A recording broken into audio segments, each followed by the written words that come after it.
முதலில் தலைப்புச் செய்திகளை பார்க்கலாம்.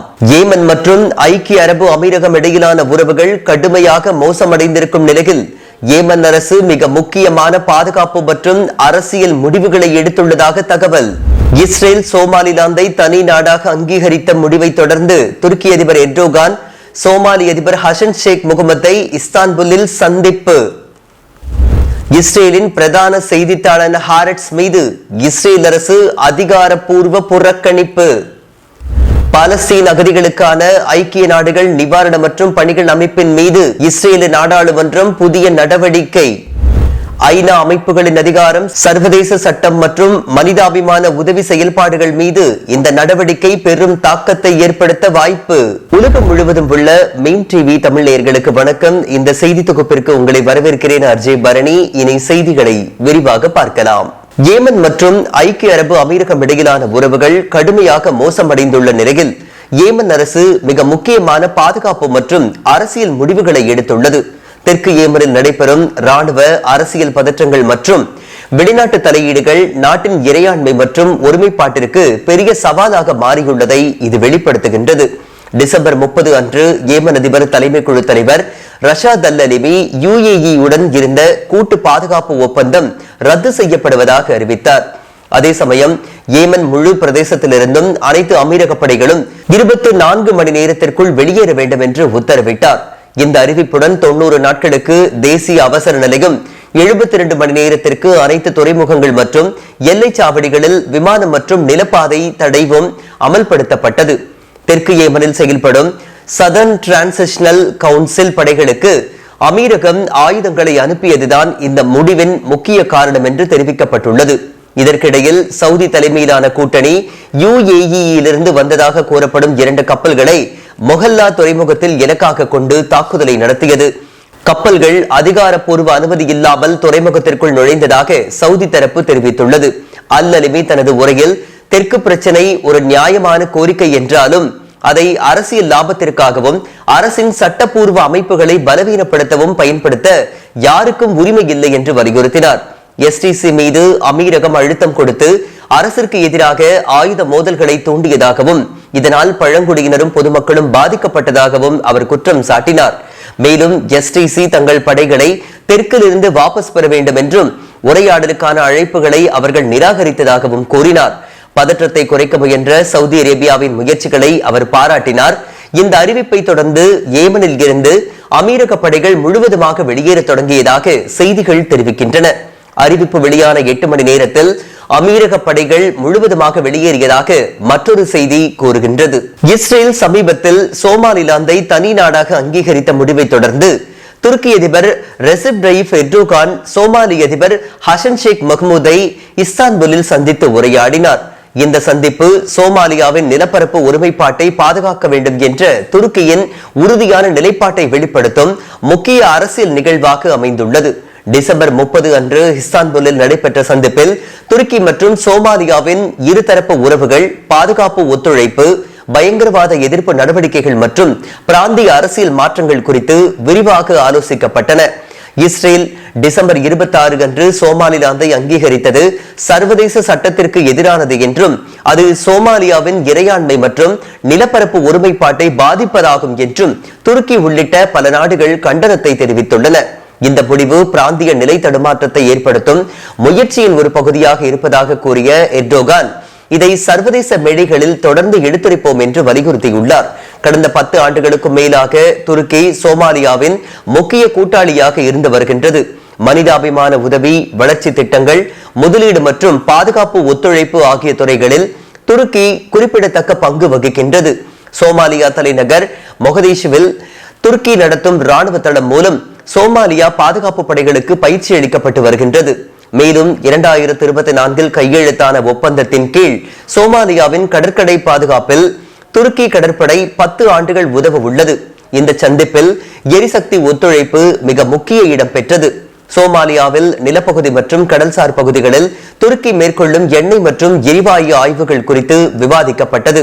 துருக்கியின் உளவு அமைப்பின் கீழ் இயங்கும் ஆய்வு நிறுவனத்தின் அறிக்கையின்படி சோமாலியாவில் சுமார் 30 பில்லியன் பீப்பாய் எண்ணெய் மற்றும் பெருமளவிலான இயற்கை எரிவாயு வளங்கள் இருக்கலாம் என்று மதிப்பிடப்பட்டுள்ளது. இதனால் துருக்கி சோமாலியா உறவுகள் அரசியல் மட்டுமல்லாமல் பொருளாதார மற்றும் மூலோபாய ரீதியிலும் புதிய கட்டத்தை அடைகின்றன. ஊடக சுதந்திரம் தொடர்பாக மிக முக்கியமான மற்றும் சர்ச்சைக்குரிய முடிவை எடுத்திருக்கும் இஸ்ரேல் பிரதான செய்தித்தாளான ஹாரெட்ஸ் மீது அரசு அதிகாரப்பூர்வ புறக்கணிப்பை இஸ்ரேல் அரசாங்கம் அறிவித்துள்ளது. காசா போரின் பின்னணியில் ஹாரெட்ஸ் பத்திரிகை நாட்டின் எதிரிகளை ஆதரிக்கிறது என்று குற்றம் சாட்டி இஸ்ரேல் அரசு அதனுடன் உள்ள அனைத்து தொடர்புகளையும் துண்டிக்க முடிவை மேற்கொண்டுள்ளது. அரசு அமைச்சகங்கள், விளம்பர நிறுவனங்கள் மற்றும் அரசு நிறுவனங்கள் அனைத்தும் ஹாரெட்ஸுடன் விளம்பரம் மற்றும் செய்தி தொடர்புகளை நிறுத்த உத்தரவிடப்பட்டுள்ளன. மேலும் ராணுவத்தின் மூத்த ஊடக அலுவலகங்களின் அதிகாரப்பூர்வ நபர்களுடன் ஹாரெட்ஸ் தொடர்பு கொள்ளக்கூடாது என்றும் அறிவுறுத்தப்பட்டுள்ளது.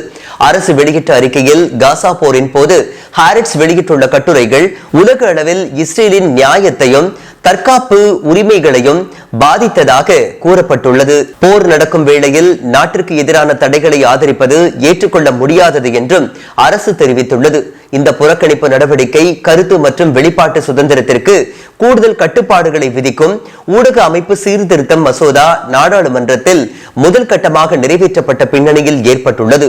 இந்த மசோதா ஊடகங்களின் சுதந்திரத்திற்கு கடுமையான அபாயங்களை உருவாக்கும் என்று இஸ்ரேலின் தலைமை சட்ட ஆலோசகர் எச்சரிக்கை விடுத்துள்ளார். பாலஸ்தீன் அகதிகளுக்கான ஐக்கிய நாடுகள் நிவாரண மற்றும் பணிகள் அமைப்பின் மீது இஸ்ரேல் நாடாளுமன்றம் புதிய நடவடிக்கைகளை எடுத்துள்ளது. ஐநா அமைப்புகளின் அதிகாரம், சர்வதேச சட்டம் மற்றும் மனிதாபிமான உதவி செயல்பாடுகள் மீது இந்த நடவடிக்கை பெரும் தாக்கத்தை ஏற்படுத்தும். UNRWA அமைப்பிற்கான மின்சாரம் மற்றும் தண்ணீர் வசதிகளை தடை செய்து இஸ்ரேல் நாடாளுமன்றம் நடவடிக்கை மேற்கொண்டுள்ளது. UNRWA ஆணையர் ஜெனரல் பிலிப் லாசரினி இஸ்ரேல் நாடாளுமன்றத்தில் நிறைவேற்றப்பட்ட இந்த மசோதாவை அதிர்ச்சியூட்டும் நடவடிக்கை என்று கடுமையாக கண்டித்துள்ளார். சமூக வலைதளமான எக்ஸில் வெளியிட்ட அறிக்கையில் இந்த சட்டம் ஐநா பொதுச்சபை UNRWAவிற்கு வழங்கிய அதிகாரப்பூர்வ பணியுரிமையை வெளிப்படையாக மீறுவதாகவும் சர்வதேச நீதிமன்றம் வழங்கிய தீர்ப்புகளுக்கு நேரடியான சவாலாகவும் இருப்பதாக அவர் சுட்டிக்காட்டியுள்ளார். இந்த சட்டத்தின் மூலம் கிழக்கு ஜெருசலத்தில் உள்ள ஐநா சொத்துக்களை குறிப்பாக UNRWA தலைமையகம் மற்றும் தொழிற்பயிற்சி மையத்தை கைப்பற்ற இஸ்ரேல் அரசுக்கு அதிகாரம் வழங்கப்படுவதாக லாசரினி விளக்கினார். மேலும் ஐநா அமைப்புகளுக்கு பொதுவாக வழங்கப்படும் அதிகாரங்களில் இருந்து UNRWAவை வெளிப்படையாக விலக்குகிறது இந்த மசோதா என்றும் அவர் சுட்டிக்காட்டியுள்ளார். இதன் நோக்கம் ஆக்கிரமிக்கப்பட்ட ஜெருசலத்தில் UNRWAவின் செயல்பாட்டை முடக்கி அதன் அதிகாரிகளுடன் உள்ள அனைத்து தொடர்புகளையும் துண்டிப்பதே என்று அவர் குற்றம் சாட்டியுள்ளார். இந்த சட்டம் சர்வதேச அமைப்புகளின் மீது கடுமையான தாக்கமாகவும் பாலஸ்தீன் அகதிகளுக்கு அவசியமான மனிதாபிமான உதவி மற்றும் வளர்ச்சி சேவைகளை வழங்கும் UNRWAவின் பணியை தடுக்கவும் அமைப்பின் நம்பகத்தன்மையை பாதிக்கவும் மேற்கொள்ளப்படும் திட்டமிட்ட முயற்சியின் ஒரு பகுதியாகும் என்று லாசரினி தெரிவித்துள்ளார். மேலும் இஸ்ரேல் ஐநா சாசனத்தின் கட்டுப்பாட்டிற்குள் செயல்பட வேண்டும் என்றும் எந்த எதிர்ப்புகளும் ஒருதலைப்பட்ச சட்டங்கள் மூலம் அல்லாமல் ஐநா அமைப்புகளின் உரிய மேடைகளில் முன்வைக்கப்பட வேண்டும் என்றும் அவர் வலியுறுத்தியுள்ளார். ஈராக் போரின் போது பிரிட்டிஷ் படைகள் மீது சுமத்தப்பட்ட மனித உரிமை மீறல்கள் தொடர்பாக அப்போதைய இங்கிலாந்து பிரதமர் டோனி பிளேர் எடுத்த அணுகுமுறை குறித்து வெளியாகியுள்ள புதிய அரசு ஆவணங்கள் பரபரப்பை ஏற்படுத்தியுள்ளன.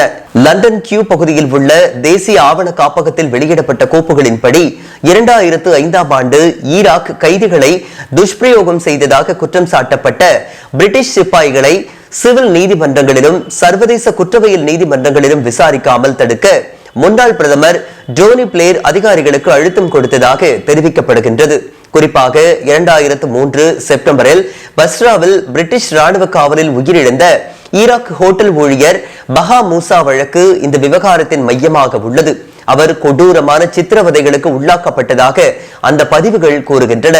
அட்டர்னி ஜெனரல் இந்த வழக்கை சிவில் நீதிமன்றத்தில் விசாரிக்கலாம் என்ற குறிப்பை பிளேர் கடுமையாக எதிர்த்ததாக ஆவணங்கள் தெரிவிக்கின்றன.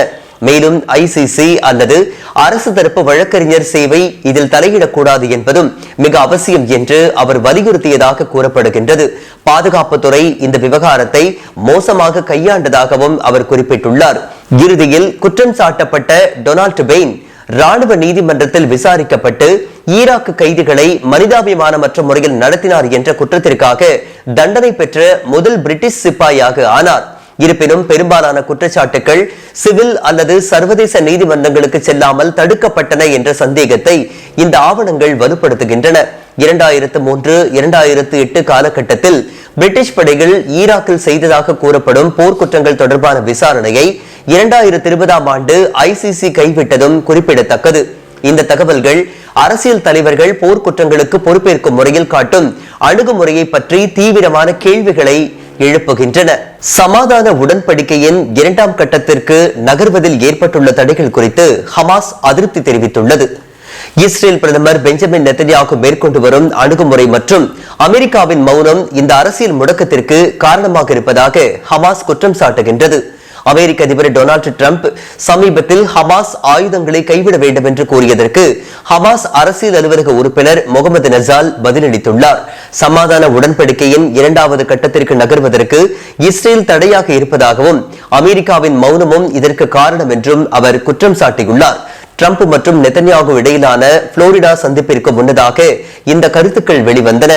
அல் ஜசீராவிற்கு அளித்த பேட்டியில் நெத்தன்யாகு கடந்த 2.5 ஆண்டுகளுக்கும் மேலாக இழுத்தடிப்பு, தாமதம் மற்றும் வார்த்தைகளால் விளையாடும் கொள்கையை பின்பற்றி வருவதாக நசால் கூறியுள்ளார்.